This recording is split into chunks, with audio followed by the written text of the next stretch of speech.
ओम हरि ओम श्री गुरुभ्यो नमः। हरि ओम। आत्मबोध lesson number 64। आइए सबसे पहले श्लोक की चैंटिंग करते हैं।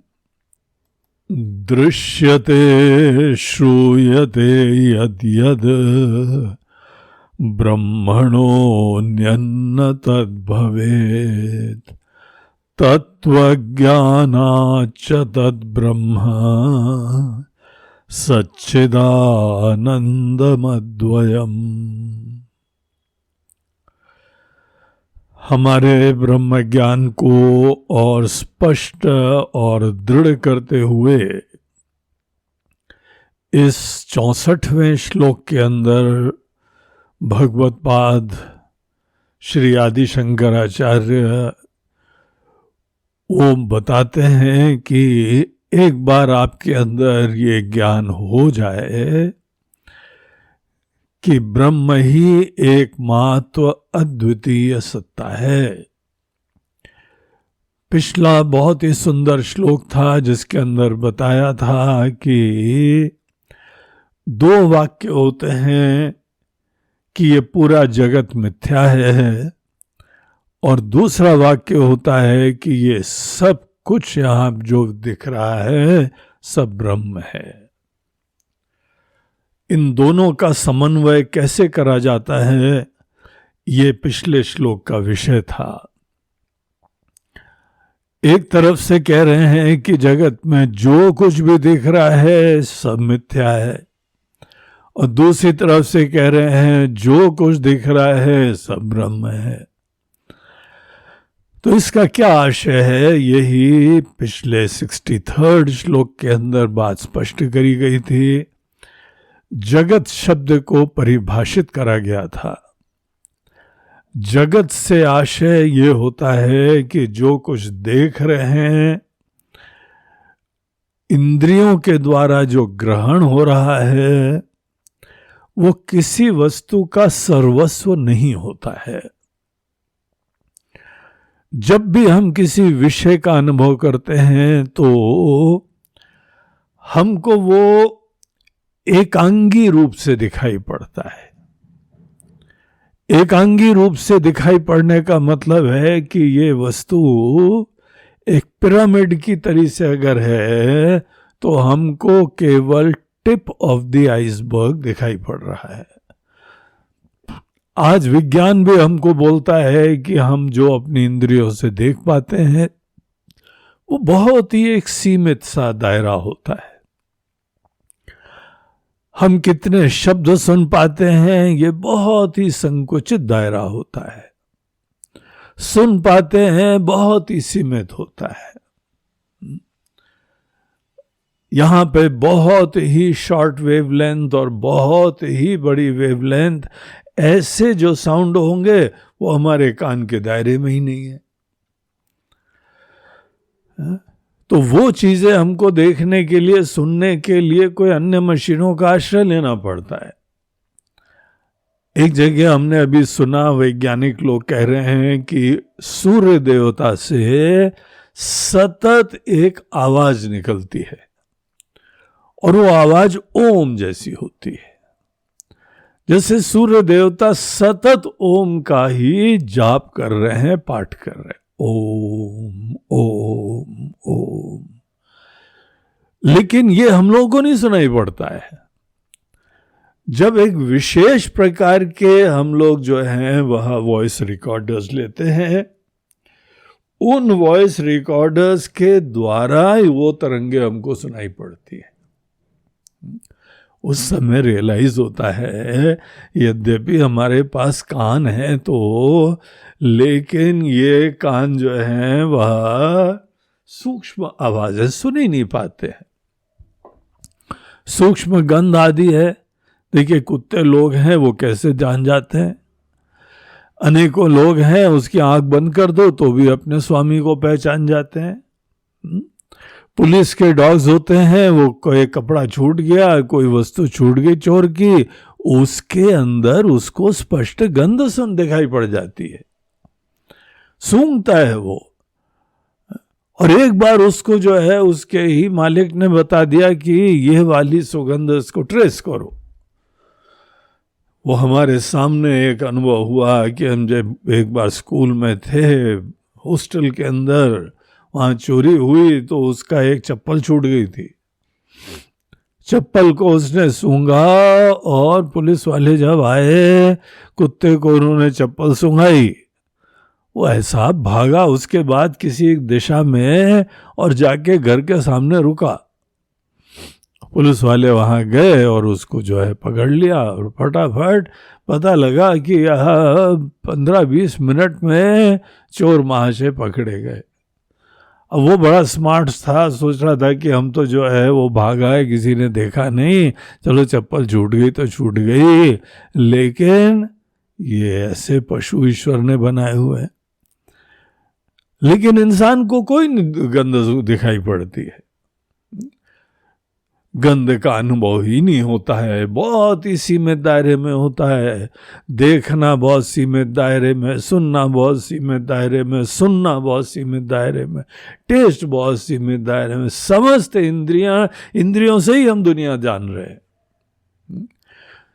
तो जब हम यहाँ अपनी आंखों से दुनिया देखते हैं तो एक बहुत ही सुपरफिशियल एस्पेक्ट, एकांगी, एक छोटा सा अंग, सतही धरातल पे केवल नाम रूप, हमको जो अपनी ज्ञान चक्षु खोलनी पड़ती है ये देखने के लिए कि किसी भी वस्तु का तत्व क्या है, उसकी आत्मा क्या है।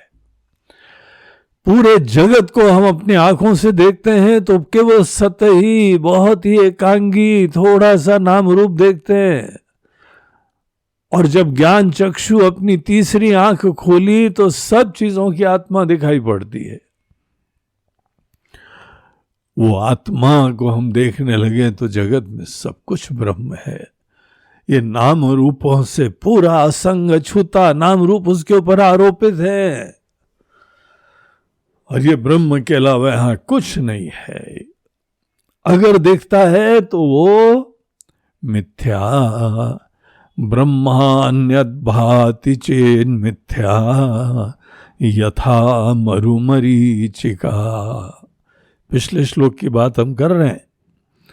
अब यहां पर इस श्लोक के अंदर क्या कहते हैं कि अगर आपको ये बात समझ में आ गई है तो अब हम लोगों को क्या मन के अंदर निश्चय करना चाहिए। हम जिस समय यहाँ पे दुनिया में घूमते हैं, व्यवहार करते हैं, एक तो हमारे अंदर पुराना निश्चय विराजमान था कि जो हम देख रहे थे, जो सुन रहे थे, दृश्यते श्रूयते यद यद, जो कुछ देख रहे थे, जो कुछ सुन रहे थे, वो सब एक अपने आप में अलग इंडिपेंडेंट वस्तु है। लोग को देख रहे थे, ये सब लोग अलग अलग हैं। भले हमारा घर हो, हमारे बीवी बच्चे हो, हमारे माता पिता हो, लेकिन देखिए यही तो बुद्धि है ना मन के अंदर। वो हमारे हैं वो ठीक है, लेकिन है तो एक अलग इंडिविजुअल। सबके अंदर अपनी आइडेंटिटी, अपनी पसंदगी नापसंदगी, अपना ही अस्मिता है सबकी, सबका स्वतंत्र जीवन है। इस सोच के साथ हमारा व्यवहार चलता है। दृश्यते श्रूयते यद यद ब्रह्मणः अन्यत भवेत। वो परमात्मा तत्व से सब अलग है। ये सब क्रिएटेड जीव हैं और बड़े पावरफुल हैं। हमको अनेकों की जरूरत भी है। देखो आदमी शादी ब्याह करता है, कितना जो है धूमधाम से बारात लेके आता है और वहाँ पे शहनाइयाँ बजती हैं, तब जाके शादी होती, किसी का साथ लेते हैं। अलग है ना, विलक्षण है। यूनिक है, उसका अलग कंट्रीब्यूशन है। तो ये जो यहाँ पर हम लोग दुनिया भर में जो देखते हैं, अनेकों जड़ हैं, अनेकों चेतन है, कोई पशु है, कोई पक्षी है, कोई पेड़ है, कोई पहाड़ है, सब चीजें हैं ना, जो कुछ देख रहे हैं उनके बारे में सदैव यही बुद्धि होती है कि ये सब अपने आप में एक इंडिपेंडेंट एंटिटीज है। इंडिपेंडेंट एंटिटी सब अभिव्यक्तियों को देखना।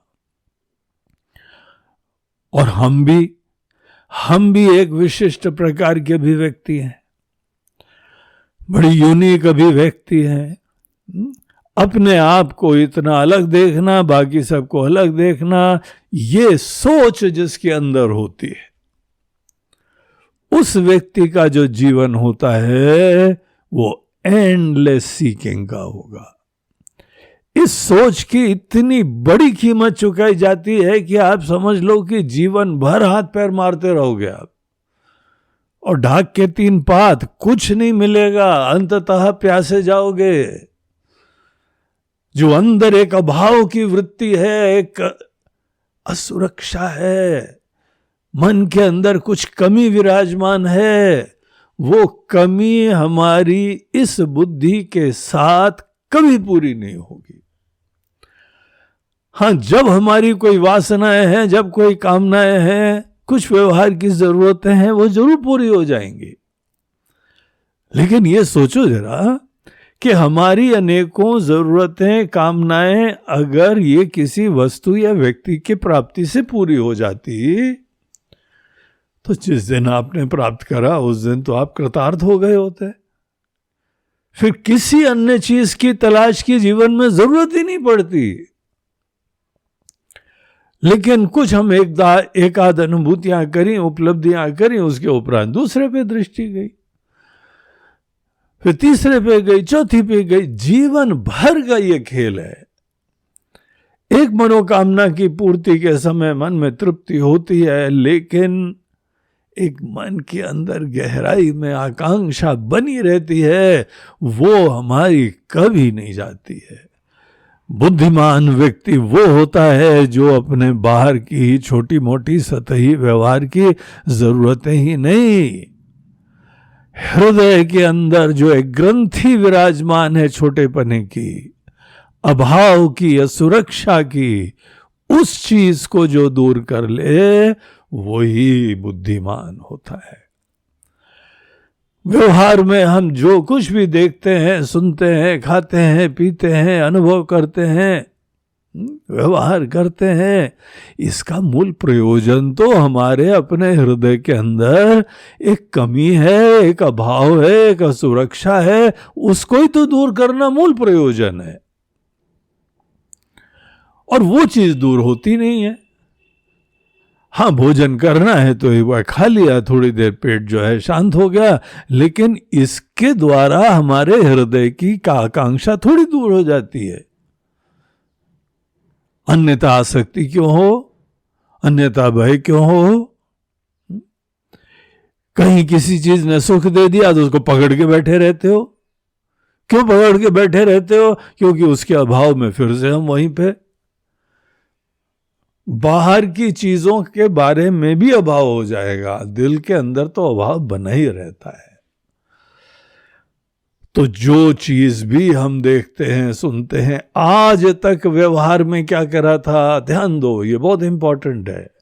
और वो दृष्टि, वो संस्कार हमारे हृदय में बहुत गहरा बैठ चुका है। आज तक बस यही दृष्टि थी, दृश्यते श्रूयते यद यत्, जो कुछ भी देखते थे, जो कुछ भी सुनते थे, आंखों के अलावा अन्य इंद्रियों से ग्रहण करते थे, पढ़ते थे, जो कुछ करते थे। एक बात तो स्पष्ट है, ये सब परमात्मा से अलग चीजें हैं, परमात्मा के द्वारा क्रिएटेड चीजें हैं, लेकिन परमात्मा नहीं है। आपके पति बड़े महत्वपूर्ण होंगे, लेकिन हो सकता है आप पति को परमेश्वर जानो, पत्नी को साक्षात जो है वो देवी जानो, कुछ भी आप देखो, लेकिन ये थोड़ी है कि वो देवी हो गई। वो व्यक्ति है, एक दिन खत्म हो जाएगी, मर जाएगी एक दिन। पति भी एक दिन यहां से रुखसत हो जाएगा। बुढ़ापे तक दोनों एक दूसरे का साथ दोगे, अगर बुढ़ापे तक टिके रहे तो ये ध्यान रखो कि ये नश्वर है। ऐसे भ्रम में रहोगे तो केवल धोखा मिलेगा, हार्ट ब्रेक्स होंगे केवल। जो कुछ भी यहां दिखाई पड़ता है सब परिवर्तनशील है, सब नश्वर है। ये एक धरातल पे हमारी जो इंद्रियों के द्वारा इंफॉर्मेशन प्राप्त होती है, उससे यही ज्ञान प्राप्त होता है। सही बात है ना? जीवन में बहुत ही प्रामाणिक ज्ञान प्राप्त करो। तो जो कुछ भी हम देख रहे थे, सुन रहे थे, अभी तक हमारे अंदर, आज से पहले वेदांत के ज्ञान को ग्रहण करने से पूर्व यही मन के अंदर धारणा बैठी हुई थी।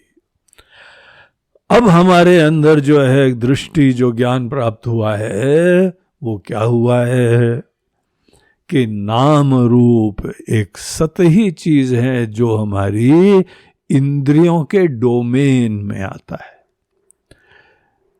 ये सुपरफिशियल मैनिफेस्टेशंस हैं, अभिव्यक्तियां हैं। ये एक दिन अभिव्यक्त हुई, जब जन्मदिन मनाते हो ना, उस दिन अपनी अभिव्यक्ति का दिन ही तो मनाते हो भैया। हमारी अभिव्यक्ति हुई थी, इस फॉर्म का मैनिफेस्टेशन हुआ था। और जब किसी की मृत्यु होती है तो फॉर्म वंस फॉर ऑल जो है वो खत्म हो जाता है।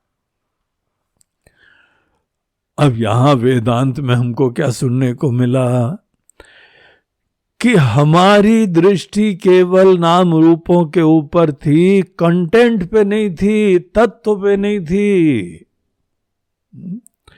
ये नाम रूप के पीछे सदैव कोई ना कोई उपादान होना चाहिए। बगैर मटेरियल कॉज के कोई भी क्रिएशन नहीं होता है। कुम्हार के पास मट्टी होती है तो घड़ा, कुड़ाई, सुराही, कुल्हड़ कुछ भी बना देता है। उपादान कारण क्या है? वही मट्टी। सुनार के पास उपादान कारण क्या है? सोना, चांदी। उसके द्वारा वो अनेकों रूप बना लेता है, मैनिफेस्टेशन बना लेता है। नाम रूपों को देखना इसमें कोई इशू नहीं है, लेकिन ये ध्यान ही नहीं रहना, जीवन भर नहीं रहना कि इसका कोई कंटेंट होता है, इसका कोई उपादान होता है, इसको कोई चीज आत्मवान करती है। यही तो जीवन का महत्वपूर्ण ज्ञान होता है। हर चीज का कोई ना कोई उपादान विराजमान है। हर वस्तु की कुछ न कुछ आत्मा विराजमान है। आत्मा शब्द से हम लोग यही समझे कि किसी चीज के उस तत्व को संकेत करा जा रहा है। और अभी तक के हम लोगों को ग्रंथ में, ये आत्मबोध में यही दिखाया गया कि हर चीज का कंटेंट सच्चिदानंद तत्व है। एक सत्ता है, एग्जिस्टेंस। उस एग्जिस्टेंस की वजह से ही किसी को सत होने का आशीर्वाद मिलता है। ये फूल है, ये पेड़ है, ये व्यक्ति है, ये बच्चा है, ये माता पिता है, ये पति पत्नी है मात्र। ये जो अस्तित्व है, ये सत्ता का आशीर्वाद है। तो डेफिनेटली कोई सत्ता है ना कुछ कंटेंट होगा। विनम्रता से जानो कि आज नहीं समझ रहे हो और समझने की कोशिश करो। तो हर वस्तु के पीछे कोई सत्ता प्रदान करने वाला है। यत् सत्वाद अमृषैव भाति सकलम रज्जौ यथा अहेर्भ्रमः। रामायण के प्रारंभ में राम जी की स्तुति करते हुए गोस्वामी तुलसीदास जी बोलते हैं, ये पूरी दुनिया को महाराज सब चीजों को कौन सत्ता प्रदान कर रहा है? जो सत्ता दे रहे हैं, जो नाम रूप है, वो नाम रूप अपने आप में जो है वो मिथ्या है। लेकिन जो सत्ता दे रहा है वो ऐसी सत्ता देता है कि जो मिथ्या नाम रूप भी हमको सत्य लगने लगता है।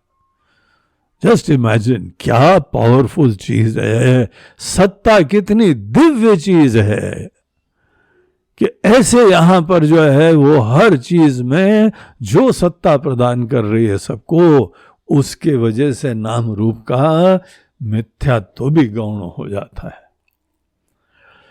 तो सत्ता जो सब चीजों को प्रदान कर रहा है, उधर ध्यान देने की बात है।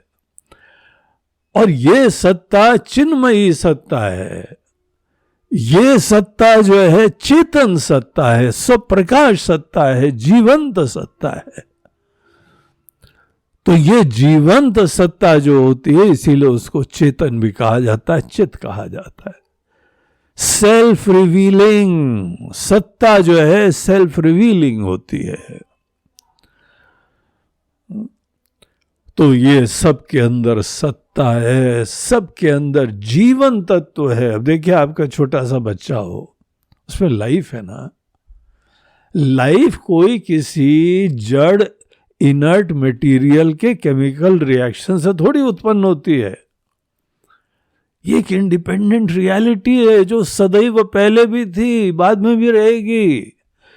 इस रूप में बस थोड़ी देर के लिए अभिव्यक्त हो रही है। तो एक सत है, एक चित है, और वो ही आनंद स्वरूप तत्व होता है। तो जो कुछ भी यहां दुनिया में दिखता है, जो कुछ सुनते हैं, मूल रूप से वो ही तत्व, वो कंटेंट, वो उपादान, वो आत्मा, सच्चिदानंद स्वरूप आत्मा सबकी है दुनिया में। देखिए कितना जो है एक ब्लैंकेट स्टेटमेंट देते हैं, कितना यूनिवर्सल स्टेटमेंट देते हैं। दृश्यते श्रूयते यद यद, देखिए समस्त संकुचिताओं से परे हमको वेदों में दृष्टि प्रदान करी जाती। हिंदू हो, मुस्लिम हो, चीनी हो, पाकिस्तानी हो, उत्तर का हो, दक्षिण का हो, पूरब का हो, पश्चिम का हो, ये सब डिविजन्स मैटर ही नहीं करते हैं। और हम जीवन भर इनको पकड़े रहते हैं, अपने कुल को, अपनी जाति को। क्या सुपरफिशियल बुद्धि है। जिन चीजों का अपने आप में कोई अस्तित्व ही नहीं होता, वो हमारे लिए सब कुछ बना हुआ है। मूल रूप से कंटेंट देखो सबका। एक बार की बात है कि कहीं से निकल रहे थे तो वहां पे एक भक्त का घर था। उसने देखा, अरे ये तो हमारे गुरुजी जा रहे। तो दौड़ के आया, बोला गुरुजी आप यहाँ पे? तो बोला हाँ भाई, कोई काम था इधर ही, तो हम आए हुए थे। तुम यहाँ कहाँ? बोलते हमारा तो घर ही यही है, आइए आइए। तो ले गया घर में, बहुत प्रफुल्लित हो गया, बड़ा अच्छा प्रिय व्यक्ति था हमारा। तो उसने बोला गुरुजी बैठिए, थोड़ा चाय वाय पी के जाइए। अब गुरुजी कहीं से निकल रहे हो, कोई भी भक्त हो, शिष्य हो, तो अपने घर में तो बुलाना चाहिए, तो शिष्टाचार है, यही आत्मीयता है, यही श्रद्धा का सूचक है। तो उनको जो है वो ले गया घर में। वो लाइक कि भाई गुरुजी चाय पी के जाइए, 2 मिनट विश्राम करिए, आपके चरण हमारे घर में पड़ेंगे तो हमारा घर भी जो है शुद्ध हो जाएगा, हमारे तो भगवान आए हुए हैं। इस तरीके से वो उसकी भावना थी। तो वहाँ गए तो बोला चलो ठीक है, चाय का टाइम ही हो गया है, भगवान ने चाय के लिए कोई जुगाड़ कर दिया। तो उसने पत्नी को बोला कि जल्दी से चाय बनाओ। अब वो पत्नी जो है बाकी तो बड़ी खुश हो गई, सामने तो कुछ नहीं बोली, लेकिन किचन के दरवाजे से इशारे से उसको बार बार संकेत कर रही थी कुछ। अब ये महाराज इतनी खुशी के अंदर थे कि कुछ दिखाई नहीं पड़ रहा, सुनाई समझी भी नहीं पा रहे। थोड़ी देर बाद उसने वहां से डब्बा दिखाया, तब इनको क्लिक हुआ कि अरे शक्कर खत्म हो गई है, और इसने हमको लिस्ट में बताया भी था कि बाजार जाना तो शक्कर लेते आना, और हमने यहाँ पे चाय के लिए गुरुजी को बुला लिया है, शक्कर तो है ही नहीं। तो एकदम उसको क्लिक हुआ, उसने बोला अच्छा ऐसा करो, चाय के अंदर वो जो है ना घोड़ा डाल देना। वो एकदम पत्नी खुश हो गई और उसका समाधान मिल गया, ऐसा सूत्र दिया उसने, और चाय बन के आ गई। अब ऐसी चाय हम खाए पिए जिसके अंदर घोड़ा पड़ा हुआ हो, है? तो हम बैठे रहे, तो बोला गुरुजी चाय ठंडी हो रही है। बोला भैया हम ठंडी पीते हैं, जरा समझ तो लें पहले क्या चक्कर है। तो बाद में धीमे से हमने पूछा ये चाय में भैया घोड़ा, ये तो एकदम वो हंसने लगा, बोलते हैं कि अरे गुरुजी महाराज आप ही लोगों का तो ज्ञान है, ये रूपों में क्या रखा है, सभी एक ही तत्व हैं। बोला सीधी बात तो बताओ क्या चक्कर है। उसने बोला महाराज जी शक्कर खत्म हो गई थी, तो हमारे पास कुछ दिवाली के अनेकों जो हैं वो शक्कर के जानवर वानवर बनाए जाते हैं, गाय घोड़ा हाथी, तो हमको पता था हमारे अंदर जो है वो अभी घोड़ा दिखाई पड़ा था हमको, तो हमें बोला वो घोड़ा डाल दो। महाराज जी क्या फर्क पड़ता है इस घोड़े के रूप में हो या गाय के रूप में हो या दाने के रूप में हो, है तो शक्कर ही। बोला ठीक है, अब ये तो ज्ञान व्यान हमको मत दो और हमारी चाय दोबारा गर्म करो। सब तुम्हारे घोड़े के चक्कर में चाय ठंडी हो गई। फिर उसको गर्म करवा के फिर हमने पिया। दृश्यते श्रूयते यद यद ब्रह्मणो अन्यत न तद भवेत। अब ज्ञान क्या हो गया, जो कोई भी नाम रूप दिख रहे हैं सब के अंदर एक ही सच्चिदानंद दिखाई पड़ रहा है, एक ही सच्चिदानंद स्वरूप ब्रह्म, ब्रह्म के अलावा सत्ता के अलावा किसी चीज का अस्तित्व ही नहीं हो सकता है। ब्रह्मणः अन्यत न तत् भवे, ब्रह्म के अलावा कुछ है ही नहीं। ऐसे तत्व के ज्ञान से तत्व ज्ञानाच तद ब्रह्म, ऐसे तत्व के ज्ञान से वो ही ब्रह्म जो हमने अपने गुरु के चरणों में बैठ के सुना है, अब उस ब्रह्म के अलावा यहाँ पे और अब कुछ शेष नहीं बचा, यही मात्र है। देखिए बुद्धि में ज्ञान हो जाना ये एक चीज होती है, और इसी को दिल में बैठाना, बार बार सोच के बार बार दिल में लाके, जब भी कोई देखो जब भी कुछ सुनो इसी चीज को पहले मन के अंदर लाओ।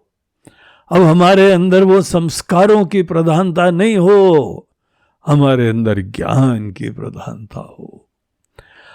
जब अपने ज्ञान को दिल में लाते हैं हर पल उसका आशीर्वाद मिलता है।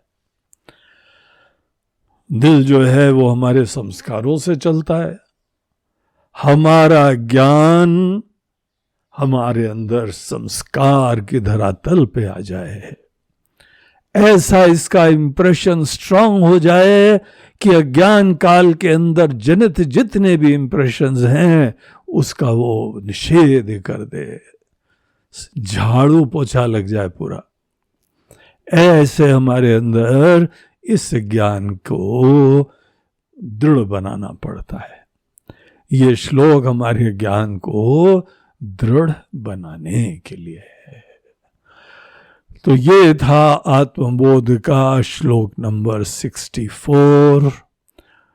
यहां पर हमको सतत सदैव बैठ के साधना नहीं करनी पड़ती है, बैठ के तब तक करनी पड़ती है तब ब्रह्म शब्द का अर्थ नहीं पता लग जाए। ब्रह्म शब्द का अर्थ पता लग गया तो उठो, घूमो फिरो और हर जगह ब्रह्म को देखो। तो यह बात यहां पर इस 64th श्लोक में कही गई है। ओम हरि ओम श्री गुरुभ्यो नमः। हरि ओम नमः पार्वती पते। हर हर महादेव। नर्मदे हर। बोलो गंगा मैया की।